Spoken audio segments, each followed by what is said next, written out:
సభాధ్యక్షులు సీతారాం నాయక్ గారు, all India Banjara సంఘ అధ్యక్షులు శంకర్ నాయక్ గారు, వేదికను అలంకరించిన గౌరవ ప్రజాప్రతినిధులకు, ఆదివాసీ బంజారా భాయి బహన్ और गोरमाटी याडीन बापुन राम राम।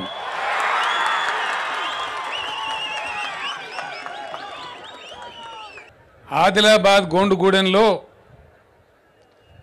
ఆనాడు జల్ జంగల్ జమీన్ నినాదం తీసుకొని మావా నాటే మావా రాజ్, ఇది మా గోండుగూడెం తుడుం దెబ్బ, మా లంబాడ హక్కుల పోరాట సమితి, మా తండాలో మా రాజ్యం దశాబ్దాల బట్టి కోరుతా వచ్చినారు. బంజారాలకు, ఆదివాసీలకు హైదరాబాదులో ఒక కమ్యూనిటీ హాల్ కట్టుకుంటామని కూడా చాలా ప్రయత్నాలు చేసినారు. అవి ఏవి నెరవేరలే. చాలా సందర్భాలలో తెలంగాణ ఉద్యమ సందర్భంలో నేను అనేక జిల్లాలు తిరిగే సమయంలో మీ అందరికీ కూడా మాట ఇచ్చిన, ఎట్టి పరిస్థితులలో తెలంగాణ రాష్ట్రం వచ్చి తీరుతుంది, బంజారా హిల్స్లోనే బంజారా భవన్ కట్టి తీరుతామని చెప్పినాం. బంజారా భవన్తో పాటు ఈరోజు కుమ్రం భీం ఆదివాసీ భవన్ కూడా మనం శంకుస్థాపన చేసుకున్నాం. చాలా సంతోషం. తెలంగాణ రాష్ట్ర గిరిజన జాతి ప్రజలందరినీ కూడా ఈ శుభ సందర్భంలో నేను అభినందిస్తూ ఉన్నాను. కాగిత లంబాడి, లాంబా లంబాడి, అట్లనే వాల్మీకి బోయరు, మనం 10 చిల్లర ఉన్నా వాళ్ళని కలిపినప్పుడు ఆటోమేటిక్గా 12% అవుతుంది. కాబట్టి మొత్తం 12% రిజర్వేషన్ మనం చేసుకుందామని ప్రకటించినాం. గిరిజనులు 9 పాయింట్ చిల్లరనే ఉన్నారు కదా, మీరు 12% ఎట్లా చేస్తారని చెప్పినారు. ఇంకా 2-3 వర్గాల పాపం బాధపడుతున్నారు, వాళ్ళకు కూడా న్యాయం చేసే అవసరం ఉంది. దాన్ని దృష్టిలో పెట్టుకొని ఈ ప్రకటన చేసామని కూడా నేను చెప్పడం జరిగింది. మీకు ఎవరికి ఎటువంటి అపోహలు అవసరం లేదు. కేసీఆర్ కోరేది ఒకటే, ఈ రాష్ట్రంలో ఉండే అన్ని జాతులు, అన్ని వర్గాల ప్రజలకు ఎవరికి దక్కాల్సిన వాటా వాళ్ళకు దక్కాలి, ఎవరికి జరగాల్సిన న్యాయం వాళ్ళకు జరగాలి. అందులో ఏం తప్పు లేదు. దానికోసమే మనం తెలంగాణ కోసం పోరాడినాం. సమైక్య రాష్ట్రంలో అన్యాయం జరిగింది కాబట్టి పోరాడినాం. దళితులకు ఏ విధంగా 3 ఎకరాల భూమి కొంటున్నామో వచ్చే ఆర్థిక సంవత్సరం తర్వాత గిరిజనులకు కూడా 3 ఎకరాల భూమి కొనివ్వడం జరుగుతుంది ప్రభుత్వం పక్షానని నేను మనవి చేస్తూ ఉన్నాను. వాటి భూములు ఇవ్వడం కాదు, భూమి ఇచ్చి, బోరేయించి, మోటార్ ఇచ్చి, దానికి నీటి వసతి కూడా కల్పించి 1 సంవత్సరానికి అవసరమయ్యే పెట్టుబడిని కూడా ప్రభుత్వమే అందజేస్తుందని నేను మనవి చేస్తూ ఉన్నాను. బంజారా భవన్ నిర్మాణానికి మనం ఈరోజు ఇక్కడ ఆదివాసీ భవన్ నిర్మాణానికి ఎకరం భూమితో పాటు తలా ఒక 2.5 కోట్లు కేటాయించుకున్నాం. ఈ 2.5 కోట్లు సరిపోకపోతే అవసరమైతే ఇంకా కొంత డబ్బు కూడా పెంచుకుంటాం. మంచి వసతులు అన్నీ ఉండే విధంగా బ్రహ్మాండంగా ఇక్కడ మనం ఏర్పాట్లు కూడా చేసుకుంటామని నేను మనవి చేస్తూ ఉన్నాను. గిరిజన జాతి ఎదుర్కొనే సమస్యలు, గిరిజనులకు ఉన్నటువంటి పరిష్కారాలు, మనం అవలంబించవలసిన వ్యూహాలన్నీ కూడా తెలంగాణ రాష్ట్ర గిరిజన మేధావులు దయచేసి దాన్ని, ఆ గిరిజన భవన్ను వేదికగా చేసుకొని చర్చలు జరపాలి, మేధో మదనం చేయాలి, సమస్యలకు పరిష్కారం కనుగొనాలి. ఇలా మనం డప్పు కొట్టి సంతోషపడిపోతే కాదు. ఎట్టి పరిస్థితులలో నాటుసారా, కల్తీసారా బలి అయ్యే విధానం బంద్ కావాలి. అందరం ప్రతిజ్ఞ తీసుకోవాలి. మా లంబాడి హక్కుల పోరాట సమితి కూడా కదలాలి, లంబాడి మేధావులు కూడా కదలాలి. ప్రభుత్వం పక్షాన మీకు అన్ని రకాల మీరు తిరిగి రావడానికి వాహనం కూడా ఏర్పాటు చేస్తాం. దయచేసి ఆ చైతన్యం తీసుకురావాలని చెప్పి నేను కోరుతా ఉన్నాను.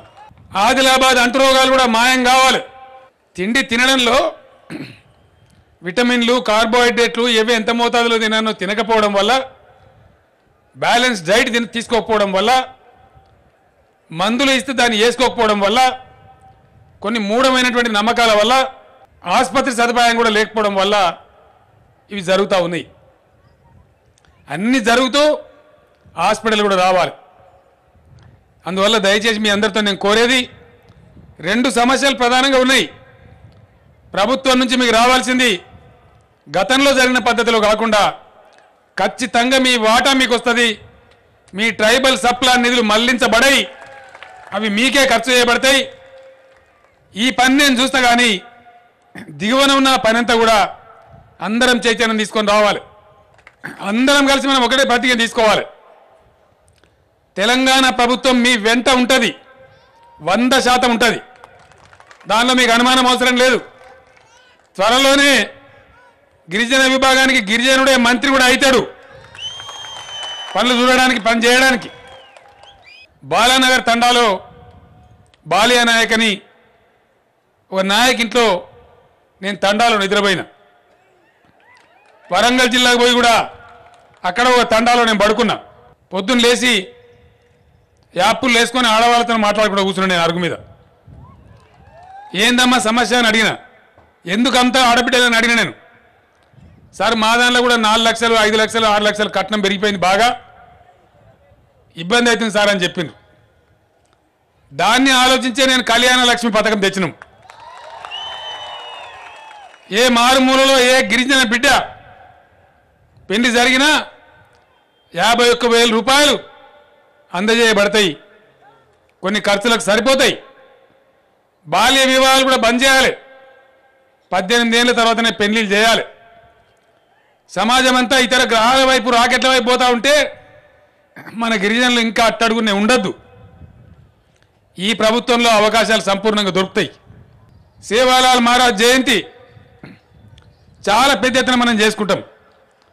సమైక్య రాష్ట్రంలో జయంతి జరుపుకోవడం అంటే కేవలం 10 లక్షలు పడేసిండ్రు 23 జిల్లాలకు.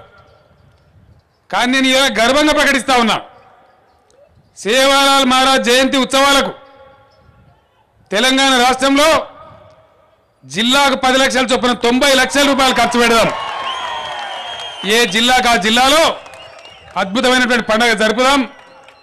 ఆదివాసీ కోయ గోండు జంగుబాయికి సంబంధించిన ఉత్సవాలు కూడా మీరు జరుపుతారు.